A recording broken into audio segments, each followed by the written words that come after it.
Welcome class 6.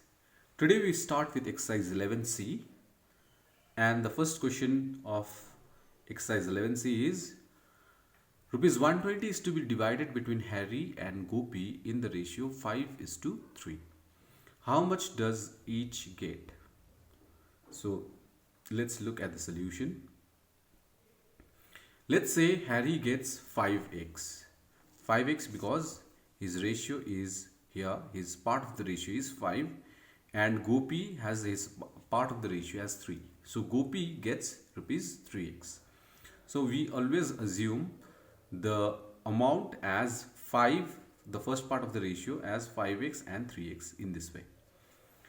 So the total amount of money they have is 5x plus 3x, and that 5x plus 3x, the sum total should be equal to rupees 120, which is to be divided.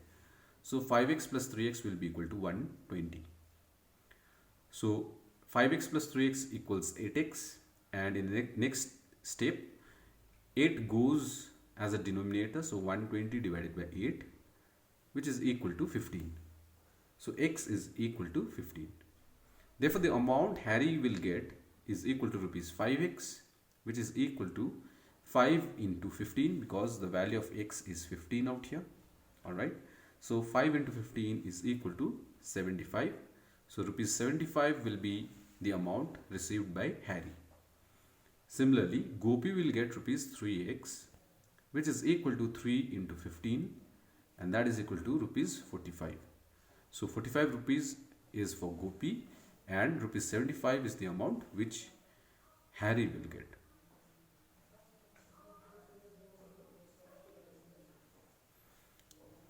Next, number 3, divide 81 into 3 parts in the ratio 2:3:4. So here the ratio given is 2:3:4.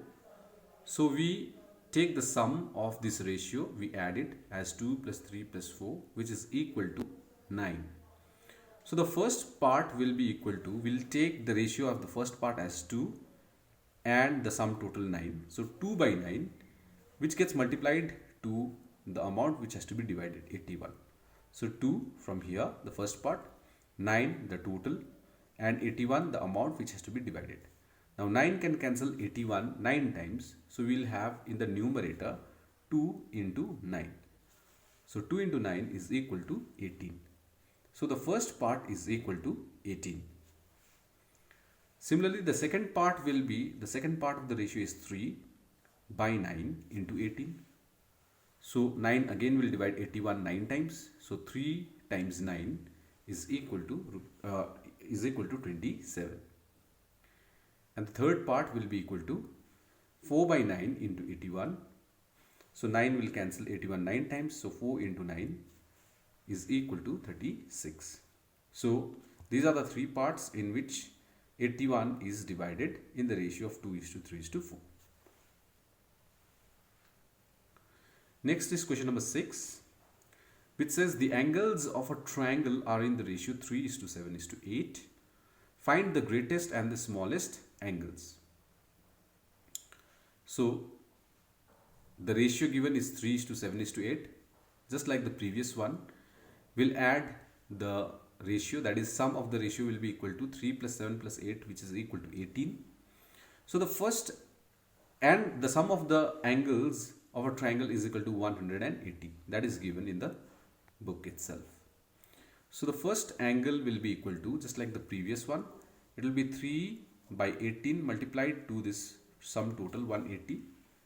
Alright, so 18 will divide 180 10 times. So 3 multiplies with 10, which is equal to 30 degree. The second angle will be 7 by 18 into 180. So again it will be 7 into 10, that is equal to 70 degree.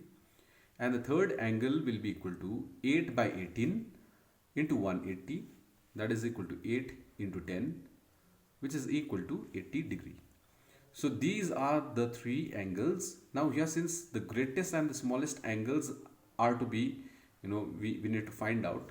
So the greatest angle is 80 degree and the smallest angle is 30 degree.